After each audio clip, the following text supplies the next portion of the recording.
Hello, everybody, and welcome to this Herd Talk today, where we're taking a break from our founder stories, and we've got a different type of talk. So we've got the format of a presentation and Q&A today with our resident personality coach, Robin Nemesszeghy of Personality Solutions. Hi, Robin. Hi, Rob, and hi, everyone. It's great to be here. Yes, thank you for doing this, Robin, and thanks for doing all the preparation this time. That you've really helped me out. So, yeah, whether you're watching live on the recording, hopefully you're going to get some good insights here into the MBTI, the Myers Briggs Type Indicator. Yeah, I'm not going to explain that to you because that's what Robin is here to do. So just before we get going, I want to point out that you can ask questions of Robin today, but we're going to leave those till the end. And I'm just dropping the link to the Q&A space in the chat. So if you go in there, you can post your question with your name or anonymously, and I'll be keeping an eye on those throughout.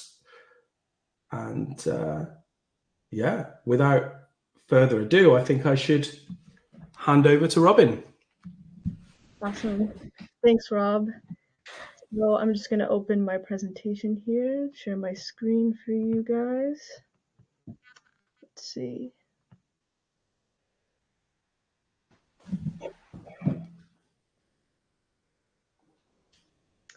And are you seeing my screen? We've got it, yeah. Okay. All right. So as Rob mentioned, I will be doing a presentation today on personality theory, specifically the MBTI, but also just personality and preferences, and how using personality type theory can help you understand yourself better and achieve success both personally and professionally. So what we'll talk about today, first of all, is what is personality type theory and what is the scope of it. So what does it account for and what does it not account for? And then we'll go into what are the different ways you can use personality theory to help yourself and achieve success in your life. And then we'll move on to looking at what are the different personality theories that exist out there and why I personally choose to specialize in one in particular, which you probably know what that is already. And then I'll go into a bit of my background, how I came across personality theory, what has helped personally in my life. And then I'll do a really quick intro to the 8 cognitive preferences. And it'll just be like a very basic intro because that's kind of like what we have time for today.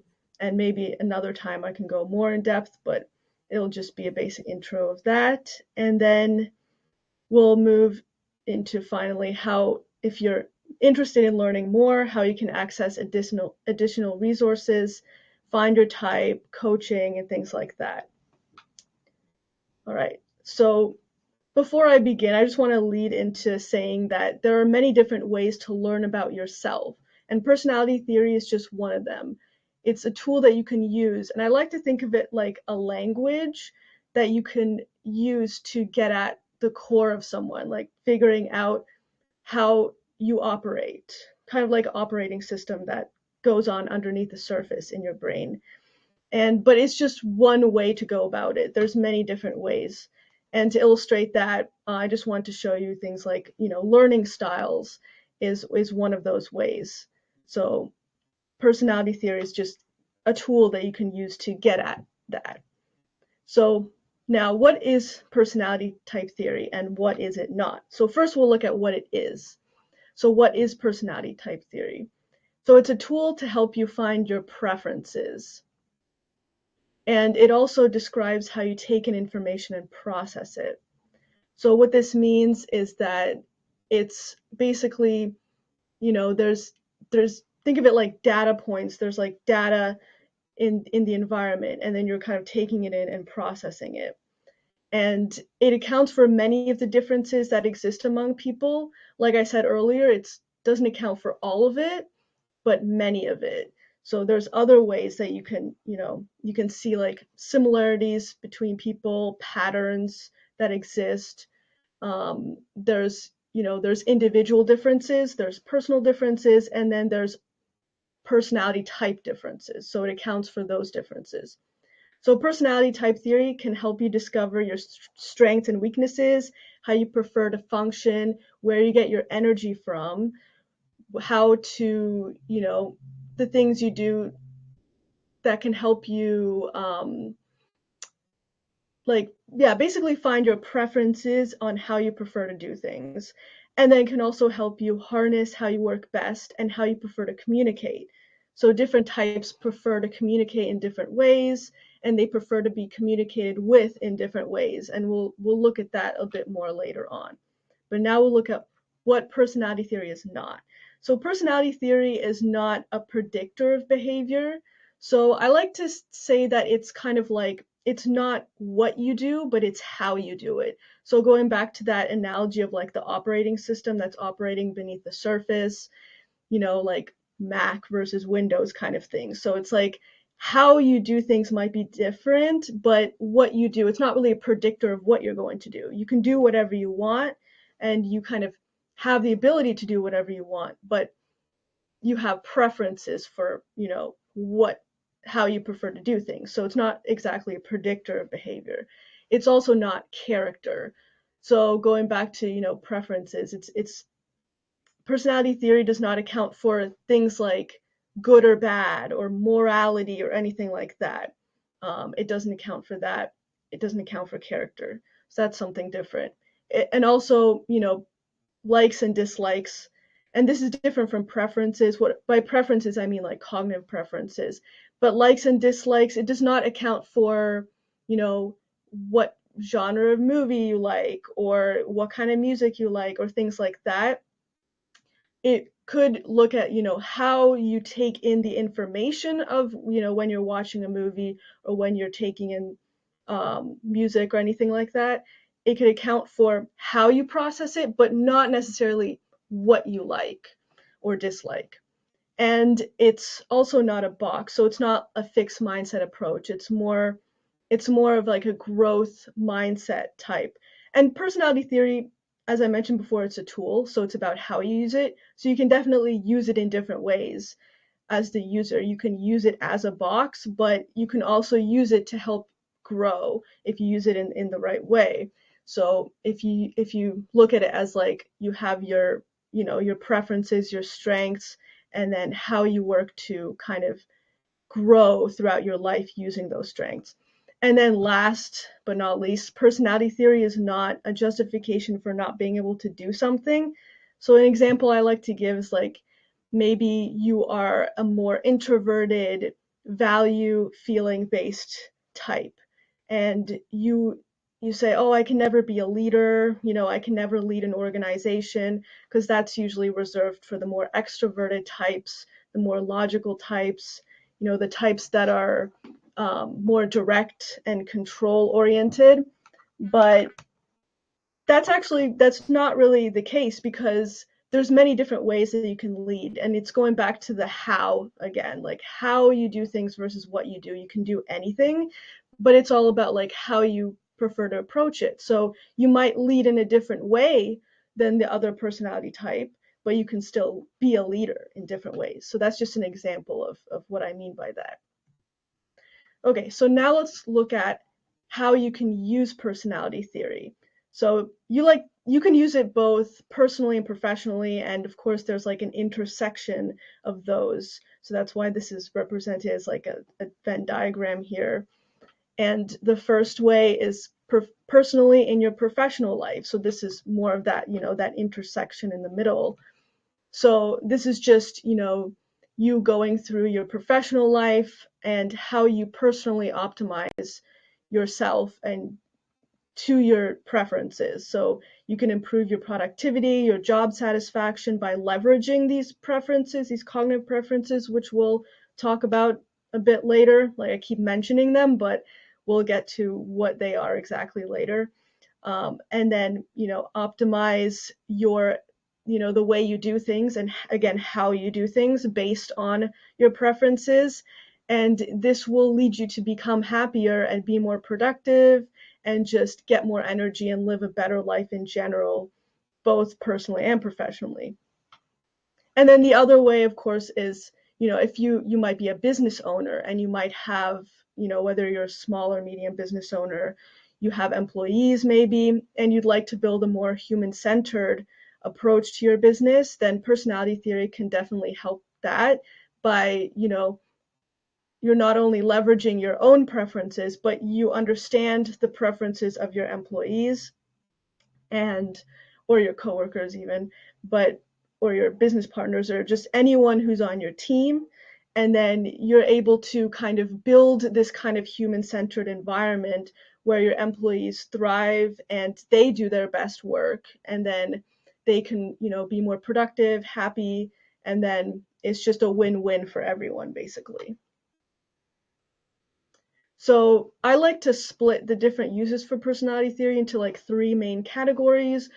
You can use it for business growth, personal growth, and relational growth. And of course, these all intersect as well, as you saw before. Business and personal intersect, and relational, you can have different forms, different kinds of relationships throughout your life. Business relationships, partnerships, employees, employers, things like that. So these all kind of intersect, but I like to, group it like this. So there's 3 different main ways that you can use personality theory. You can, so basically what I just said earlier. And if I'm going through these slides too fast, it's no worries, because you'll have access to these slides afterwards. You can always go back and reread these again at your convenience. Okay, so a question I get a lot is which personality theory is best, because there's more than one personality theory out there. I've represented just 4 right here. There's Myers Briggs, there's Enneagram, Big 5, DISC, and there's a whole other bunch as well that exist. And I often get the question like, which one is best? So what I usually say to that is they don't have to be mutually exclusive. Like, I see them as tools that you can use, as I mentioned before. They're tools you can use to get to the root of people, right? Get to the root of yourself and how people prefer to function and what, just preferences. So you can use them however you want to use them in order to get the most out of them. And the way I like to look at it is how it's represented here. So like cog in the wheels. So you have the different personalities, and they're tools. They're these gears that, when worked together, they create personality. So, and specifically these 3, Myers-Briggs, Big 5, and Enneagram, they can also be kind of represented in this way, where Myers-Briggs is more of your logical personality, because it's all about information processing. It's about how you take in information, how you process that information, and make decisions on it. So it's a very logical approach. And then the Enneagram, in contrast to that, is more of your emotional personality. So it works to your desires and your fears. So what do you desire and fear? And that's what your personality is based off of. And then the Big 5 is more of a trait personality. So it's about scaled characteristics. Like it uses the acronym OCEAN, to get those 5 traits. So openness, conscientiousness, extroversion, agreeableness, and neuroticism. Those are the 5 traits. And then those traits are represented as a scale, percentage, and like, where do you lie on that scale? So that's what I mean by scaled characteristics there. But you can use any of these kind of as a tool to get to the root of like what you prefer, how you prefer to function. So I don't see them as mutually exclusive. They're all kind of tools that you can use. But okay, why do I personally specialize in the MBTI? So the reason why is because of these main 5 reasons. So I'll start with the middle one, actually. So in-depth analysis. I feel the MBTI, you can go very in-depth with this personality theory because of all the interacting cognitive preferences, which again we'll talk about a little later, what those mean exactly. But it's kind of like the interaction of those cognitive processes those processes can interact in different ways within a person and within a personality type. And you can really go in depth with that. And that's kind of, with the fourth one here, interacting functions. And because of that, there's a lot of untapped potential. What the big five is used a lot in research, like in universities. The big five is pretty prominent there.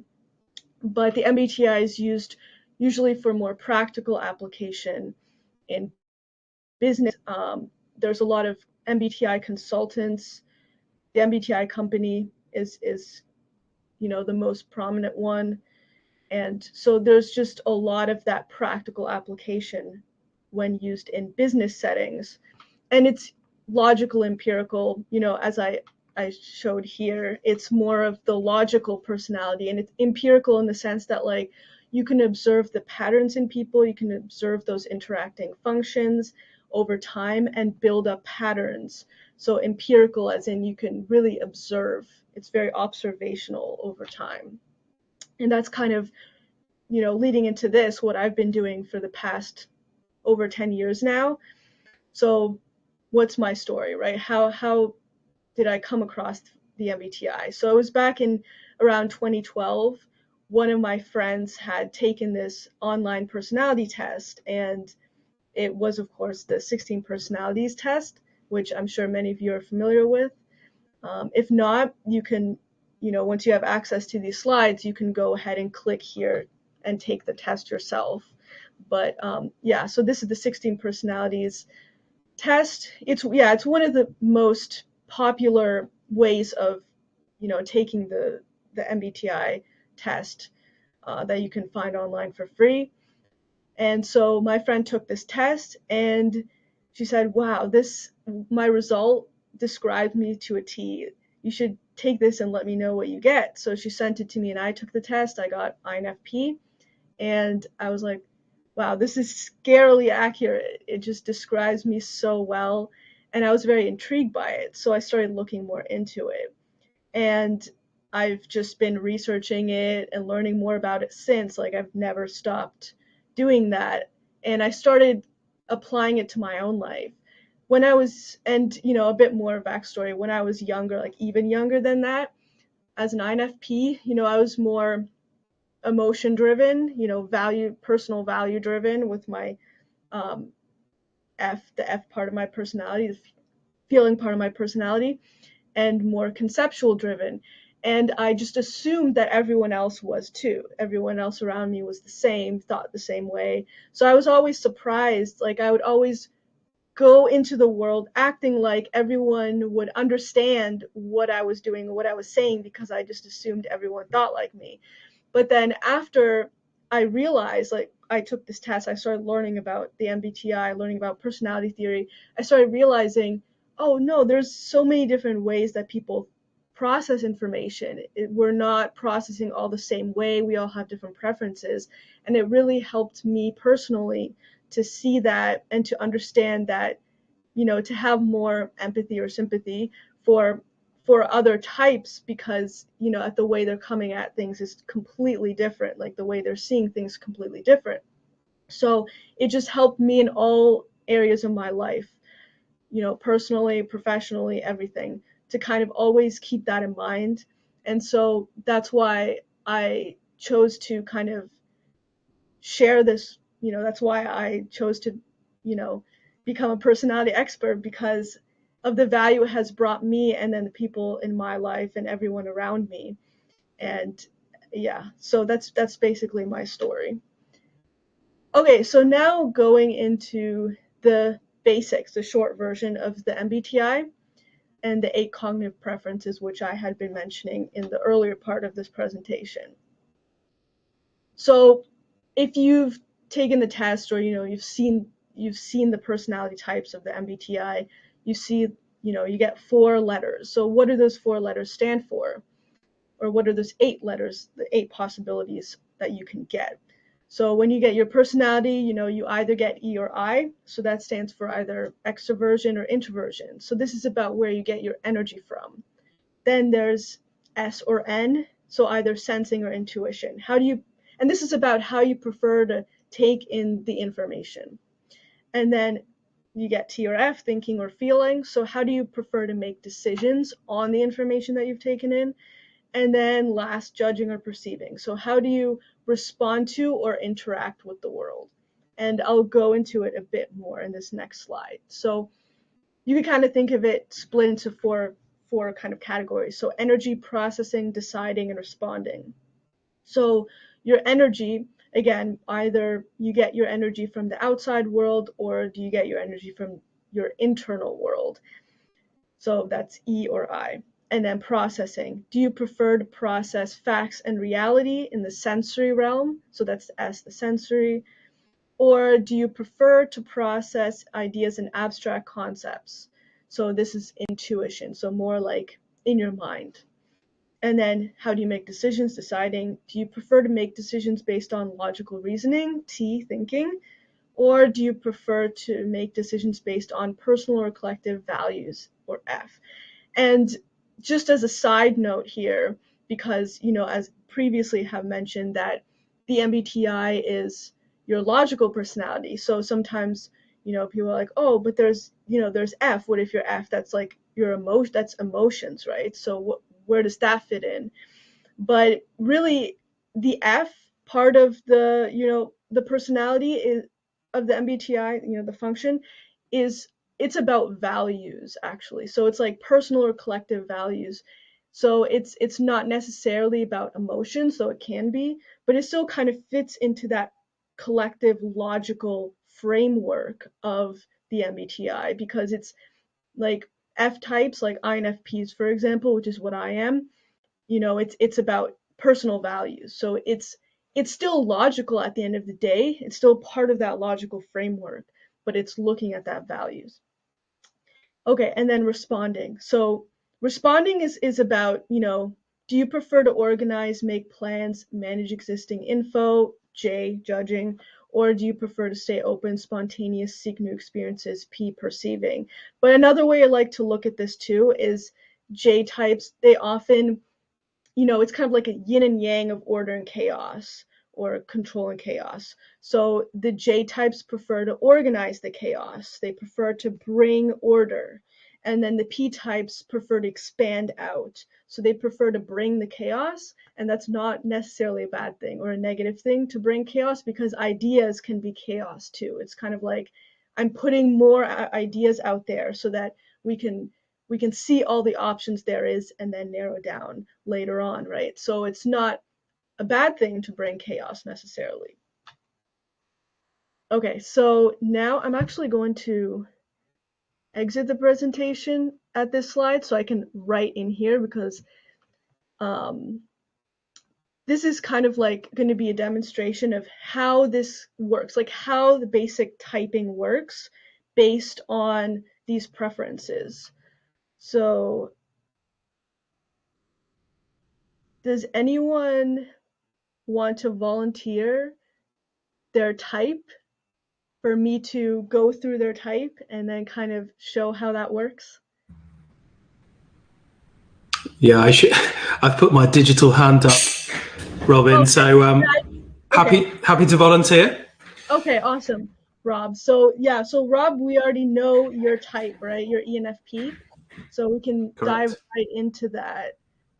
So let me just see, insert text box here. This is just so you all can get a better idea of, you can see it better like this. Okay, so Rob is an ENFP. So what does he prefer to do first? What's his preference? So if we look back here as an ENFP, the energy, he prefers to get his energy from the outside world. He prefers to process ideas and abstract concepts with the N.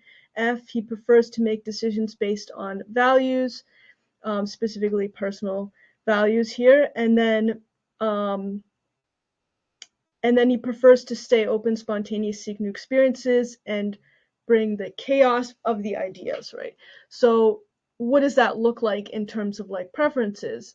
So Rob's, so yeah, basically his first preference would go on top of his head. That kind of represents his strongest preference that's always kind of operating subconsciously in the background. And for him, it's an observation preference, an observation function, and it's about gathering patterns. So I'm just going to write that in here just so we can see it more clearly. So he prefers to gather patterns. So that's what he prefers to do first. And then second, let me just take this again. So yeah, second, what does he prefer to do? So I like to put it the thing like, okay, it goes into your dominant hand. So your second function goes in your dominant hand because that's kind of like what it's still part of your primary functions. You know, Rob is still using this on a daily basis. It's still in his strengths. He gets energy from this, and so it's his dominant hand. So what does he prefer to do? So as an ENFP, it's self-values. So it'd be like self-values. And then in his other hand as an ENFP, so his third preference is, you know, something that he doesn't necessarily always want to do, but he can call upon it when he needs to, when the situation calls for it. But it's, you know, it's still fairly developed, and you know, as you get older, your ladder functions, you develop them more. Like when you're really young, you operate just from your first and second functions, but as you get older, you tend to be more well-rounded and developed in your ladder functions as well. So Rob is an ENFP, it would be tribe reasons. So I also like to think of it like, you know, when you have these two middle functions in each hand, you could kind of juggle with them. So Rob is really good at juggling tribe reasons and self-values. And you could kind of see, like, you know, even herd, right? Rob created herd to be something that he personally values, but that he also wants to make sure that it logically works for the tribe. So he's juggling these two when he's forming his ideas about what he wants it to look like. So that's just like kind of like an example of what that would, you know, look like for an ENFP.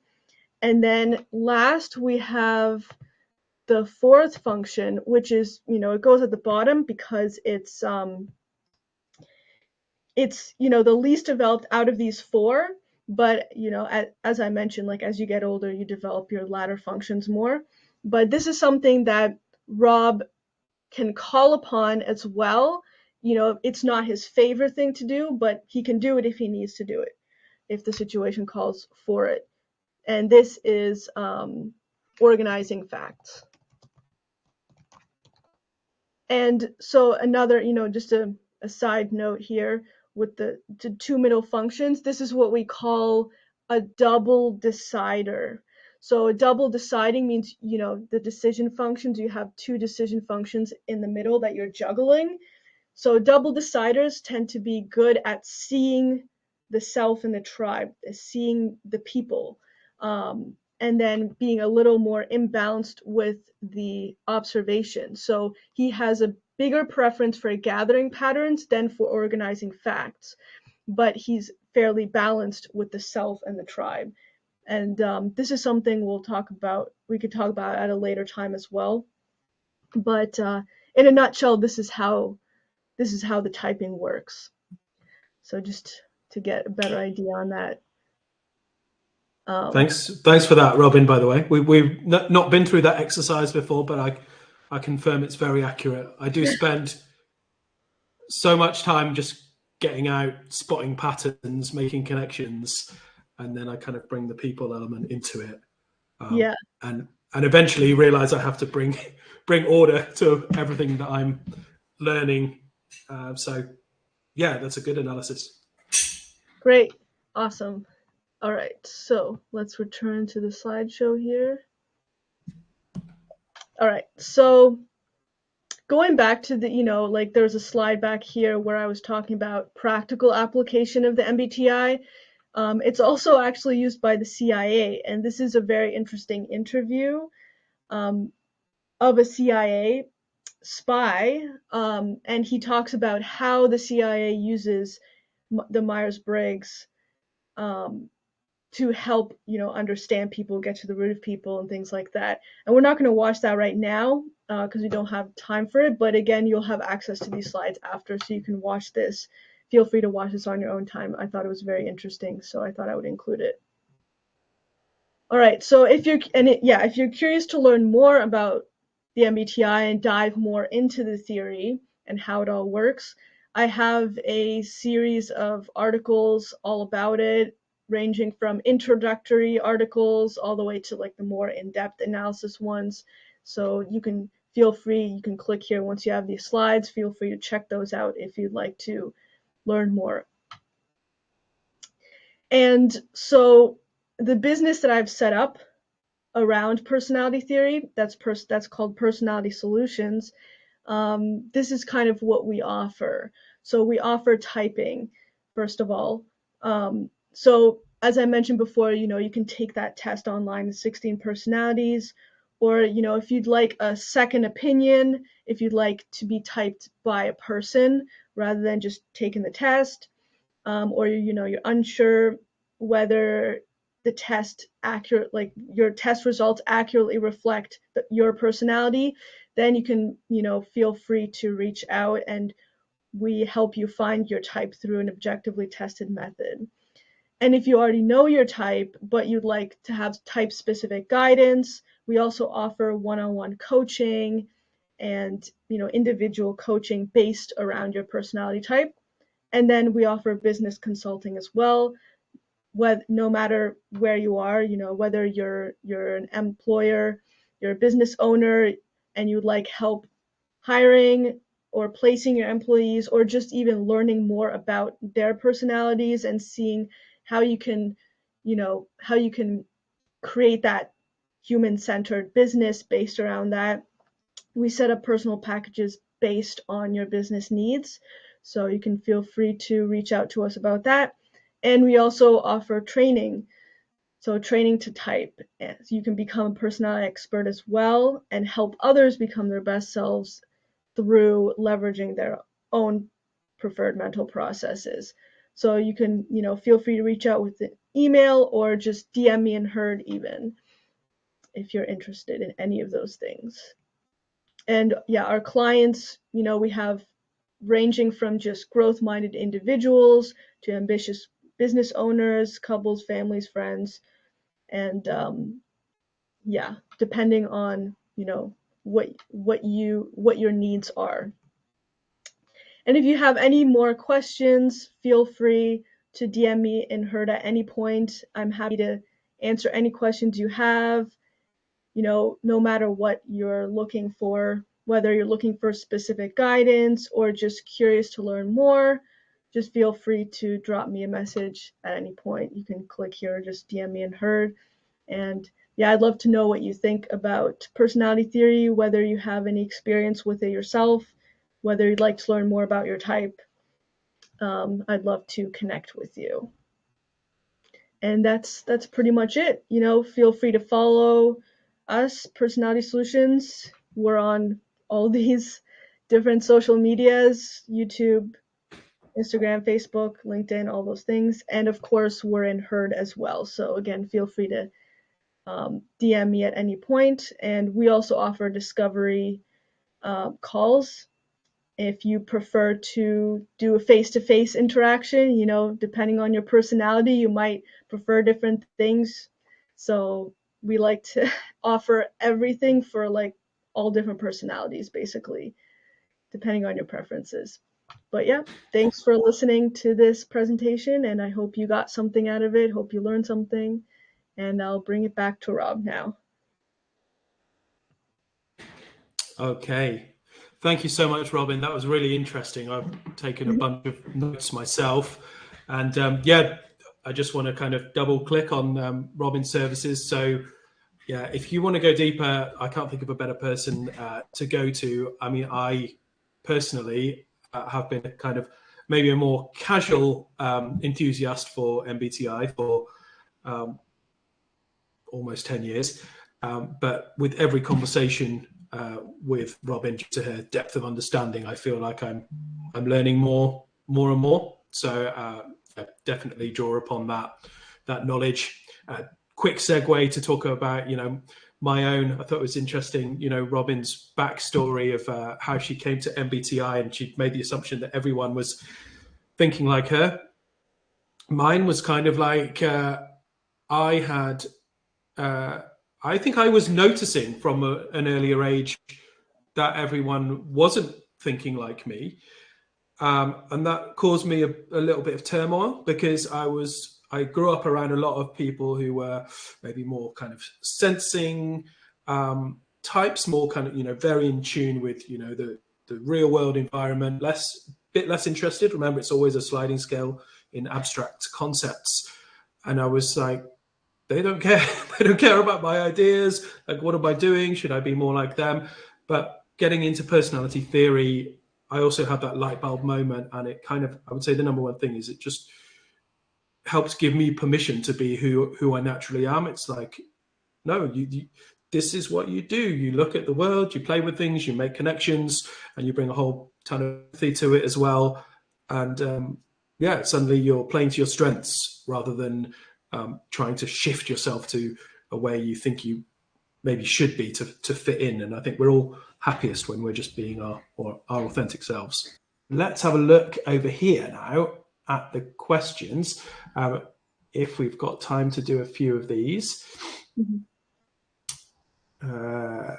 So there's two upvoted ones here, Robin. Do you think personality influences someone's approach to starting a business? Right. So it's kind of like I kind of touched on that a bit in the presentation of like it's all about like how you do things. Like anyone can do anything. And another thing I wanted to add to that is like, for all the preferences, they're called preferences for a reason because it's about like everyone can do everything, but like where do you get your energy from? What are your strengths? So, and even when it comes to business as well, I use the example of like a more introverted, value feeling based type, wanting to be a leader of an organization, you can approach it differently. Like you can still be a leader, but you'd maybe approach it a bit differently. INFPs, for example, prefer to lead by example. They're less direct, they're more indirect. And whereas like an ENTJ would be a more direct, initiating, control type leader. So they would be, like the stereotypical logical leader. So yeah, so to answer that question, your approach might be different. How you go about it might be different, but you can definitely still do whatever you want to do, however you want to build that business. And you can kind of, tailor it to your preferences. Yeah, yeah. I think that's a real takeaway from today, Robin. It's how you do things, not what Mm-hmm. you do. We can all achieve what we want to. Mm-hmm. So there's one here a bit more specific. So Mm-hmm. I have tested as INTP, but I also have been told that I act like an ENTP. How do Right. I know which type I am? Yeah, so that's so one thing about the IP types, the IP and the EJ types versus the EP and the IJ types, a good way to distinguish between them is their focus. So as I was, going through and typing you, Rob, I mentioned that you were a double decider. So it's single observer, double decider. So that's kind of a giveaway for, whether you are information focused or people focused. So as an EP or IJ, they tend to be more info focused. So because that's where the imbalance is. So it's like really strong on one side of the information coin, So for you, Rob, like as an ENFP, right, it's the gathering patterns, and for ENTP as well, has, you know, the that gathering patterns is very strong, and then you're balanced with the people, and then imbalanced with the organizing the facts. And then on the other side of that, the IPs, so the INTPs, would be imbalanced with the people. So they'd be very self-focused, and then balanced with the information. So gathering and organizing information, they're very balanced with that.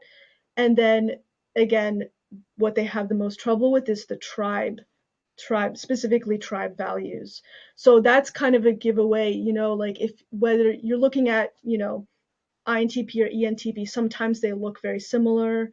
You know, they have the same functions just in a different order, right? So they will look similar, but a good way to distinguish that is like, where are you finding the most challenge in your life? Is it with the people? Is it self versus tribe?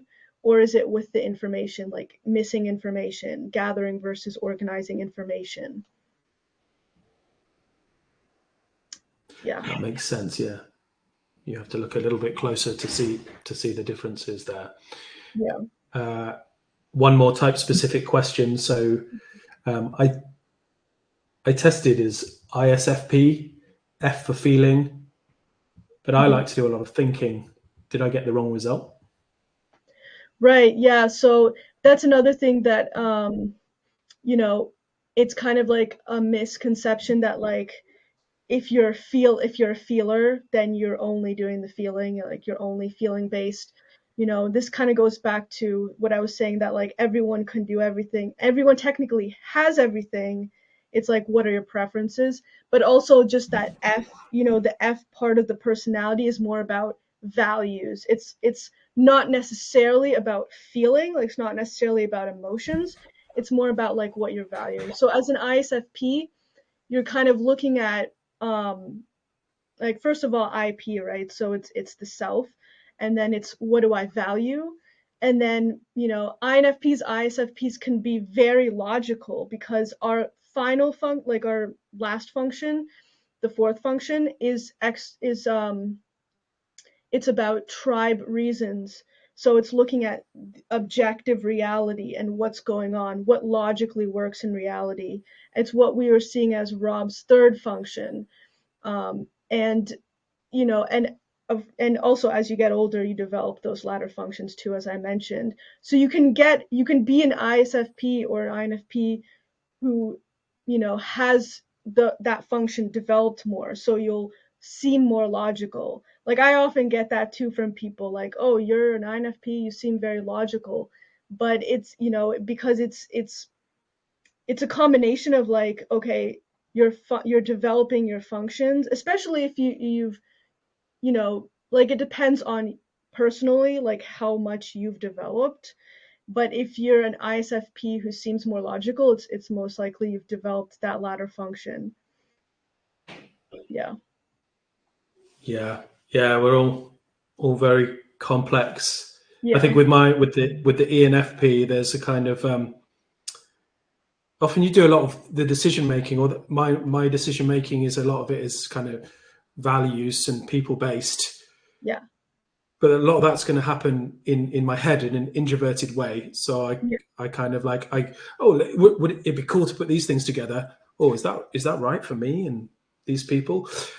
And then pretty quickly what you'll see on the surface is coming Yeah. through with that thinking function, which is just like, okay, how do we get this done, and action. And Exactly. yeah, so you, Yeah. just because you get an F in your type doesn't mean you're this kind of overly emotional creature that spends all day just wrapped up in their feelings at all. Like you say, it's more about values than emotions. Yeah, and that's a good point you bring up too, that you know, ENFPs, INFPs, ISFPs, and ESFPs, they all have introverted feeling, which goes into the cognitive functions, which we didn't really touch on today because that's going more in depth into the theory. But introverted feeling is like you don't always show that on the outside. It's, you know, like you just said, Rob, exactly, that it's, you know, it's personal value. So it's like you're not always going to show that. But what you do externalize is that logic, the extroverted thinking, because that's what all those types have in common. The extroverted thinking of like, we're internally feeling or we're internally valuing, and then we're externalizing that logic. So people will see the logic more than they see the feelings or the values. So yeah, that's a great addition to that, Rob. Yeah. Really interesting.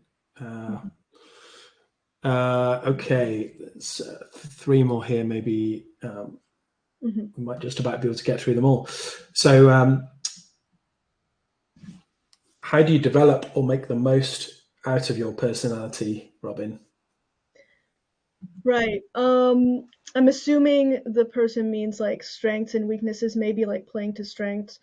The way I like to see it is that, when you operate from your preferences, you're operating from like abundance, right? You're operating from where you get your energy from, you're operating from what you feel the best, and you're just in flow, and you're doing what you do best. So I always like to see it as like a balance. So you want to operate from those strengths and from those preferences while also not neglecting, your weaknesses or neglecting your latter functions. Because if you just operate from your first functions, then you'll, you won't be as well-rounded as you could be. So the way I like to think about it is, and what I've noticed as like a pattern throughout the years through, coaching people, helping people, is operating from your strengths when to build up that energy. And then when you have that energy, when you've kind of like filled up your cup with your energy, then you can afford to kind of take a bit here and there of doing things that you might not necessarily prefer, just to grow and build those functions, and kind of like, I like to say like bang on those functions in little ways, and then over time they'll get easier and easier, and then that's what makes you a more well-rounded person and well-rounded type, or your type will become more well-rounded, because as you're when you're young, you just operate from those first functions. But life in general, like, as you go through life kind of forces you sometimes to go to your weaknesses and kind of, use those as well. So that's another reason why over time you become more well-rounded as a type. But you can speed that along a bit by, if you have enough energy, you can kind of bang on those weaknesses a bit more, and kind of experiment with how much you feel comfortable doing that, and how much you're able to do that while still keeping keeping your energy from using your strengths. Yeah, hopefully that answers the question. That's a great answer, and I think as a little bit of empirical evidence here, and as a pattern spotter, I can't help but think about it. I have 2 sons, and to watch them at that younger age develop, I'm by no means putting them in a box, but I am observing that the elder one has a personality type which might be more like mine. He does a lot of playing and exploring, and then he's quite value based. He never plays with one set of toys. He always has to connect this set of toys with that set of toys and make something new and see what happens. And he's constantly doing that. But I also noticed that I try not to get frustrated where he doesn't have those kind of the tertiary and the final thing developed yet. So he's just enjoying the kind of the play of it. So I definitely see that. You see those dominant functions come out quite early in life. Right. So I think you've sort of you've answered some of these in certain ways, but can you change your personality? Right. Yeah, I have a whole article on this. Like, it's literally titled, "Can you change your personality?" So that might be a good one to check out on this, because I get this question a lot. so I decided to write an article on it. But yeah, I mean, it depends, because you can develop your personality over time. If the question is about like, can you force change your personality? Can you change your preferences around? Maybe, but probably not likely that you can force that. You can develop your latter functions, and sometimes people, if something happens from an early enough age, then you might shift those functions around. But once you're an adult, as you get older, your personality is less likely to change. Like, you're more malleable as a child. So um, you can you can develop your functions, but to change your personality is less likely. But I have seen from child to teenager or adult, the introversion and extroversion is like the easy, or the functions that change the easiest or the most malleable. So I've seen that from a young age. I've seen that kind of stuff change. But by the time you reach like maybe age 25 or something, it's not likely to shift. Like, your preferences are pretty well formed, so they're not as likely to shift around. Your preferences are not as likely to change. You can develop them, and you can as we talked about in the previous question of like, can you develop your personality? You can develop those functions, but it's not likely to drastically change the order of your preferences, if that makes sense. But yeah, that article, I basically go into depth on all this in that article, so feel free to check that out. That's, if you're going through the slides, and you get to the slide where you can click on my articles, you can search for it in there. It's literally called "Can You Change Your Personality?" Yeah, I would suggest to try and force change your personality or preference is a pretty bad Yeah, move for yeah, your own self-fulfillment I agree. and happiness. I think you can unconsciously. I've certainly slipped into that sometimes, where I'm almost sort of mimicking someone else as a sort of almost to build a relationship, and then I catch myself. I go, "What am what am I doing?" They either like me as me, or they don't like me. That's fine. Yeah. Okay, so final question here, Robin. Mhm. If I'm starting a business, are there certain personality types, or if I'm building a team, Mm. are there certain personality types I should look for to fill certain positions? Yeah, that's a good question, because if you have like a team, or you're starting a team, I mean, I always think that the more the merrier in terms of personalities, because you get everyone working together in different ways. Like, you have types that prefer to do specific things, or they prefer to do things in certain ways, and they have preferences. So that really depends. It's really hard to answer that without knowing specifically what you hope to build exactly.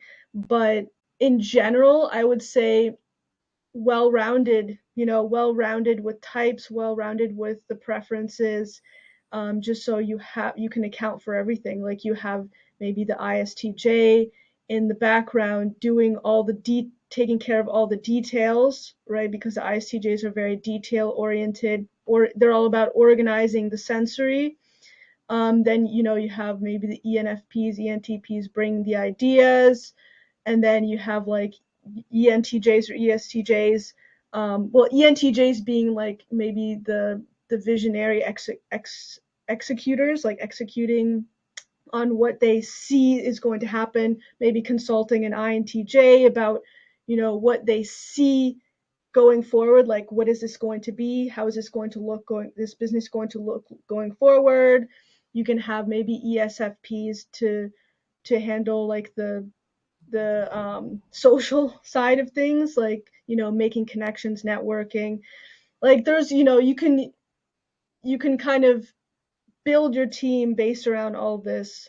So it's all about what kind of team you want to build. But in general, I see it as the more the merrier. You know, as long as everyone understands um, everyone else's preferences, it might be good to kind of, you know, this is why it's good to bring things like personality theory into business settings and into organizations, so that everyone understands that, you know, people operate differently and people have different strengths, different preferences, and then we can all work together and celebrate those strengths and differences.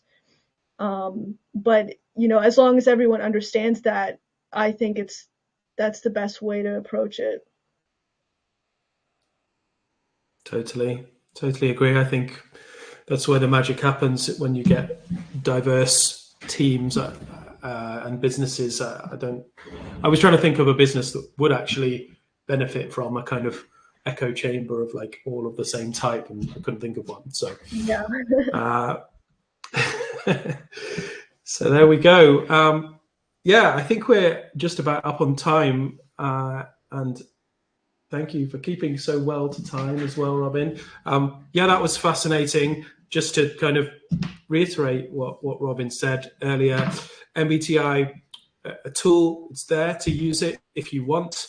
I've also taken at least 5 different personality theory tests, and this is the one that I found most useful for really going deep on what makes me tick and how I approach and where my strengths might lie. So if it's for you, give it a go, and definitely take the opportunity to drop Robin a DM. Okay. Well, thank you everyone for watching. We'll catch up soon. Bye-bye. Bye.